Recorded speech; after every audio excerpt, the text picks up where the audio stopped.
कान एक सिर्फ single organ नहीं है। कान is made of three parts: outer ear, inner ear and middle ear. तो ear infection is a very general term. Ear, कान में इन्फेक्शन किसी भी तरह का हो सकता है। पहले आप समझिए कि बाहरी कान क्या होता है या आउटर ईयर क्या होता है। ये वो पार्ट होता है जो हमारा इस पिन्ना से लेके, जिसको पिन्ना बोलते हैं आउटर पार्ट को, यहाँ से लेके हमारा जो ईयर ड्रम होता है, इसको बोलते हैं हम आउटर ईयर। इसके बाद मिडिल ईयर होता है, जिसके अंदर पर्दे के पीछे हमारी सुनने की हड्डियां होती हैं। और उसके बाद इनर ईयर होता है, जो इसके भी पीछे वो पार्ट होता है जो ब्रेन से मिला हुआ होता है, जहां पर सारी कान की नर्व्स होती हैं, जहां सुनने की जो प्रोसेसिंग होती है, जहां पर साउंड वेव को इलेक्ट्रिकल एनर्जी में कन्वर्ट करके ब्रेन तक ले जाया जाता है, जहां ऑडिटरी नर्व या बैलेंस नर्व्स होती हैं, वो होता है इनर ईयर। तो अगेन आप ईयर इन्फेक्शन की बात करेंगे तो हमें according to the part of ear उसके हिसाब से डिवाइड करके चलना पड़ेगा कि आउटर ईयर के इन्फेक्शंस, मिडिल ईयर के इन्फेक्शंस और इनर ईयर के इन्फेक्शंस। सबसे पहले बात करते हैं आउटर ईयर की। आउटर ईयर में जो इन्फेक्शन होते हैं उसमें सबसे कॉमन होता है ओटाइटिस एक्सटर्ना, या उसको स्विमर्स ईयर भी बोलते हैं। ये कॉमनली उन लोगों में ज्यादा मिलता है जिनमें शुगर बढ़ी हुई होती है, जिनके सर में डैंड्रफ हो सकती है, जो कान में ईयरफोन हेडफोन बहुत ज्यादा लगाते हैं और उससे फ्रिक्शन होता रहता है कान के अंदर, या फिर स्विमर जैसे मैंने बात करी, उन लोगों को जो मॉइस्चर के पास ज्यादा रहते हैं, जैसे जो शोर के पास रहने वाले लोग हैं, समुद्र किनारे रहने वाले लोग हैं, जिनके घर के आसपास ह्यूमिडिटी बहुत रहती है, उन लोगों में ये इन्फेक्शन ज्यादा कॉमनली पाया जाता है। काफी पेनफुल इन्फेक्शन होता है। कान के अंदर छूने से ही बिल्कुल बहुत तेज दर्द होता है, खुजली भी होती है इसके अंदर, कान लाल पड़ जाता है उसके अंदर, और इमीडिएट ट्रीटमेंट की जरूरत इसमें होती है। इसके अलावा दूसरे इन्फेक्शन की बात करें तो इसमें हो सकता है fungal infection. Fungal infection again ये उन लोगों में कॉमन ज्यादा होता है जो छेड़छाड़ ज्यादा करते हैं कान में, या जिनके कान में गंदा पानी चला जाता है, उनको हो सकता है।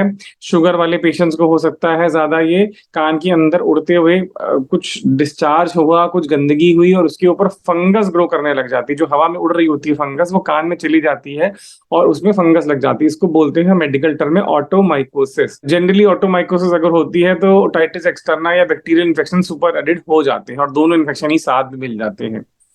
इसके बाद हम नेक्स्ट चलते हैं, जो कॉमनली आता है वो होता है पर्दे में छेद होना, या जिसको हम CSVM बोलते हैं लेमन टर्म में, कि कान के पर्दे में छेद हो जाता है और उसके कान के अंदर से मवाद आना या डिस्चार्ज होना शुरू हो जाता है उसके अंदर। ये मोटे मोटे इन्फेक्शन हो गए जिनमें जो बड़ी एविडेंट होते हैं। इसके बाद हम इनर ईयर इन्फेक्शन की अगर बात करें तो इनर ईयर के इन्फेक्शन काफी डेंजरस होते हैं। इनर ईयर में जनरली वायरल इन्फेक्शन पाए जाते हैं। ये वायरल इन्फेक्शन आपको दोनों ही प्रॉब्लम्स देगी, सुनने की प्रॉब्लम भी देगी और बैलेंस की प्रॉब्लम भी देगी। थैंकफुली इसमें ट्रीटमेंट करके बैलेंस तो बहुत हद तक वापस आ जाता है, बट कभी कभी ऐसा होता है कि आपको डायग्नोसिस नहीं बन पाई, आप ट्रीटमेंट प्रॉपर नहीं ले पाए, तो हो सकता है कि आपका सुनना परमानेंटली डैमेज हो जाए, which again is a medical emergency. और इस केस में हमें जरा जल्दी से एक्टिव होना पड़ता है। अगेन मैंने बताया आउटर ईयर में अगर इन्फेक्शन होता है तो सबसे कॉमनली पेशेंट दर्द के साथ आता है। सबसे पहले कान में दर्द हो रहा है, जो उसकी फोरमोस्ट कंप्लेंट होती है। कान में रेडनेस आ जाती है, स्वेलिंग आ जाती है। स्वेलिंग बाहर से दिखाई भी पड़ती है, कभी कभी दाने भी निकले दिखाई पड़ सकते हैं।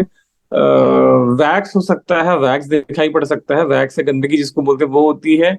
अगर फंगल इन्फेक्शन हो गया है तो आपको अंदर फंगस जो वाइट वाइट ग्रीनिश येलोइश होती है वो डिस्चार्ज दिखाई पड़ेगा। अगर पर्दे में छेद है तो ऑटोस्कोपी करते हैं, जिससे कान के अंदर झांक कर देखा जाता है। उसमें आपको पर्दे में छेद भी दिखाई पड़ सकता है, या अगर हड्डी गल रही है तो वो भी दिखाई पड़ता है। इनर ईयर का अगर इन्फेक्शन हुआ है, जिसमें मैंने बताया था बैलेंस और सुनने की प्रॉब्लम होती है, तो वो फिर आपको उसमें आपको फाइंडिंग्स कुछ नहीं मिलेंगी, बिकॉज इनर ईयर आप डायरेक्टली, अगर किसी का पर्दा सही सलामत है तो इनर ईयर देख नहीं सकते आप। फिर आपको हिस्ट्री और एग्जामिनेशन से ही मतलब से ही पता चल पाता है। उसमें पेशेंट को सुनाई कम पड़ता है, पेशेंट को चक्कर बहुत आ रहे आते हैं, कई बार ऐसा उल्टी भी आती है, पेशेंट को उल्टी भी आ रही होती है। तो उस केस में आपको थोड़ा सा एग्जामिनेशन से ही फाइंड आउट करना पड़ता है कि हाँ भाई इनर ईयर का इन्फेक्शन हो सकता है। Examination is a very important factor. कान की एग्जामिनेशन अनफॉर्चुनेटली मैं बोलूंगा बहुत, जैसे हम लोग आजकल ऑनलाइन मोड चल रहा है, कई बार नहीं कर पाते हैं बिकॉज आपको कान के अंदर जाके देखना पड़ता है। बाहर से एग्जामिन करते हैं, पहले आप लाइट लगाकर बाहर से एग्जामिन करते हैं, काफी हद तक उससे पता चल जाता है। फिर उसके बाद हमारे पास स्पेशलाइज्ड इंस्ट्रूमेंट्स होते हैं जिनको बोलते हैं ऑटोस्कोप, या फिर आजकल वीडियो ऑटोस्कोपी या वीडियो एंडोस्कोपी भी शुरू हो गई। इसमें हम टीवी स्क्रीन पर बड़ा करके भी पेशेंट को भी दिखा सकते हैं और खुद भी हम देख सकते हैं कि अंदर डिटेल में क्या है। इसके अलावा हिस्ट्री, मैंने जैसा बताया, history is very important. History से काफी हद तक आइडिया लग जाता है कब से इन्फेक्शन है, कितना इन्फेक्शन है, तो आपको थोड़ा आइडिया लग जाता है कि ये अभी का है कि पुराना है। डायग्नोसिस करने के लिए और भी तरीके हैं। फिर आप जैसे जो पस निकल रहा होता है उसको कल्चर के लिए टेस्टिंग के लिए भेज देते हैं, उसकी टेस्टिंग हो जाती है पस की। एक्सरे करवा सकते हैं, सीटी स्कैन करवा सकते हैं, अगर जरूरत पड़ती है तो एमआरआई भी करते हैं। आउटर ईयर का इन्फेक्शन अगर हुआ है जो बहुत पेनफुल है, दर्द हो रहा है, तो आपको बहुत पेन किलर की जरूरत पड़ने वाली है, ईयर ड्रॉप्स दी जाती हैं। एंटीबायोटिक की भी जरूरत पड़ सकती है अगर बैक्टीरियल इन्फेक्शन लगता है, तो डेफिनेटली पस अगर दिख रहा है तो आपको एंटीबायोटिक खानी पड़ती है, 4 से 5 दिन तो मिनिमम खानी ही पड़ेगी। और कभी कभी कुछ सीवियर केसेस में आपको इंजेक्शन की जरूरत भी पड़ सकती है। 1-2 पेशेंट को तो एडमिट भी होना पड़ता है, एडमिट करके फिर हम इंजेक्शन उनको लगवाते हैं और 4 से 5 दिन में फिर वो रिलीफ पाते हैं। मिडिल ईयर में इन्फेक्शन अगर है जो जिसमें जैसे पर्दे छेद में छेद की बात हो रही है कि अगर पर्दे में छेद है या हड्डी गल रही है और बार बार कई सालों से इन्फेक्शन चला आ रहा है, तो उस केस में मैनी टाइम्स आपको सर्जरी की जरूरत पड़ती है। आपकी ईयर ड्रम की रिपेयर की जाती है, हड्डी जो गल रही होती है उसको ठीक किया जाता है, इन्फेक्शन अंदर से निकाल के क्लीन किया जाता है। रही बात इनर ईयर की, तो इनर ईयर की इन्फेक्शन जिसको मैं बता रहा था लेबरेंथाइटिस होती है, जिसमें सडन हियरिंग लॉस हो जाता है पेशेंट को अचानक से, बस पेशेंट को अचानक से, मतलब रात में सो के उठा और अगले दिन पता लगता है कि सुनाई नहीं दे रहा है अचानक से, तो वो बड़े डेंजरस केसेस होते हैं। उनमें क्रिटिकल पॉइंट ये है कि आपको इनिशियली 2 डेज के अंदर ही अगर ट्रीटमेंट मिल गया है, तब तो मोर देन 90% चांसेस है कि आपकी हियरिंग और बैलेंस रिकवर कर जाएगा, वरना मैनी टाइम्स डैमेज रहता है। इसमें अर्जेंटली आपको पहले इन्वेस्टिगेशन करे जाते हैं कि ब्लड प्रेशर तो नहीं है, शुगर तो नहीं है और कोई कोमॉर्बिडिटीज तो नहीं है साथ में, और अगर सब ठीक रहता है तो मेन स्टे ऑफ ट्रीटमेंट में स्टेरॉइड्स दिए जाते हैं, खाने की भी दिए जाते हैं। और आजकल हम लोग कान के अंदर डायरेक्टली इंजेक्शन लगाते हैं जिसको बोलते हैं intratympanic injection of steroids, which actually is very very good and proven very effective so far. 2 फायदे होते हैं उससे, एक तो डायरेक्ट कान में जब इंजेक्शन लगता है तो पेशेंट को दवा तुरंत असर करती है। सेकेंडली, आपके जो इंजेक्शन या गोलियां आप खाने की दे रहे हैं तो उनके जो भी साइड इफेक्ट्स हैं जो पूरे शरीर में ब्लड से होते हुए पहुंचने वाले हैं, वो आपके इसके कर्टेल हो जाते हैं, वो आपको नहीं मिलते हैं। फिर वो इस तरह के इन्फेक्शन, मतलब वो साइड इफेक्ट नहीं दे मिलते आपको, तो डायरेक्ट कान में हम इंजेक्शन लगा देते हैं। साथ में सपोर्टिव ट्रीटमेंट होते हैं, जैसे कुछ ऑक्सीजन थेरेपी होती है, हाइपरबेरिक ऑक्सीजन थेरेपी होती है, कुछ एक्सरसाइजेज, योगा, एरोबिक्स हम बताते हैं पेशेंट को कि इन जनरली जो अपने आप को फिट रखने की होती है, खान पान में थोड़ा परहेज वो भी बताया जाता है, वो सब पार्ट ऑफ ट्रीटमेंट होते हैं। कभी कभी नेजल ड्रॉप भी दी जाती है। कॉम्प्लिकेशंस हो सकती है, एक तो मैंने जैसे बताया कि अगर बहुत पेनफुल है एक्सटर्नल इन्फेक्शन का इन्फेक्शन, तो कभी कभी डिफॉर्मिटी हो सकती है, कान का शेप खराब हो सकता है, यहाँ से फोड़ा बनकर अगर फटने लग गया तो कान का शेप खराब हो सकता है और परमानेंटली खराब हो जाता है, फिर वो आपको रिपेयर करके सर्जरी करके ठीक करना पड़ता है। मिडिल ईयर में इन्फेक्शन है जिसमें पर्दे में छेद है अगर या हड्डी गल रही है, तो वो यहाँ से ट्रैवल करके आपके दिमाग तक या दिमाग के आसपास की नसों में इन्फेक्शन जा सकता है, which can be a very critical condition any time.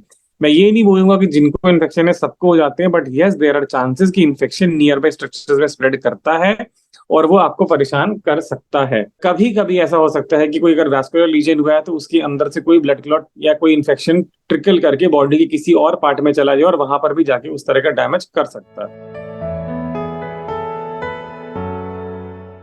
Nature ने ऐसा बनाया है कि जब कान की स्किन ग्रो करती है तो वो अंदर से बाहर की तरफ ग्रो करती है, उसके साथ जो भी वैक्स होता है वो साथ में क्लीन होता रहता है, आपको अननेसेसरी छेड़छाड़ करने की कोई आवश्यकता नहीं होती है। कुछ केसेस में जैसे छोटे बच्चे होते हैं या कुछ ऐसे पेशेंट्स होते हैं जो बहुत बेड रिडन होते हैं, उनके केस में भले अगर आपको दिखता है कि वैक्स दिख रहा है तो अंडर विजन मतलब प्रॉपर आप देख के बड से, ईयर ड्राई ईयरबड से आप उसको पिक करके बाहर निकालें। प्रेफरेबली कोई दूसरा इंसान ये काम करे, खुद से आप ये करने की कोशिश ना करें, क्योंकि आप उससे फायदे की जगह और ज्यादा नुकसान कर सकते हैं। कान में earphone, headphone, which again is a very very common thing these days. I've been noticing so much these days कि ये जो यंगस्टर्स आते हैं, जो ये टीनेजर्स एंड अर्ली 20s हैं, they have been wearing earphones, headphones for a very long duration. कान में खूब इन्फेक्शन की इंसिडेंसेस बढ़ते जा रहे हैं उसकी वजह से. It's an electronic gadget, you cannot wash it every day. आप सीधी सी बात है, वॉश तो नहीं करेंगे उसको, बट यस वो क्लीन तो फिर भी करना चाहिए उसको. अव्वल तो मैं बोलूंगा पहनना ही नहीं चाहिए, बिकॉज पहनने से हेयरिंग में भी नुकसान होते हैं, तो ना ही पहनी. बट अगर पहनना है तो try to keep it clean. अगर इस तरह की प्रॉब्लम हो रही है कि सुनना या बैलेंस की प्रॉब्लम आने लगी, तब अगेन इस एन इमरजेंसी. आप थोड़ा अलर्ट हो जाइए, और उस केस में तो अर्जेंटली आप जो भी नियर बाई एंटी सर्जन है उसको जरूर जाके दिखाएं.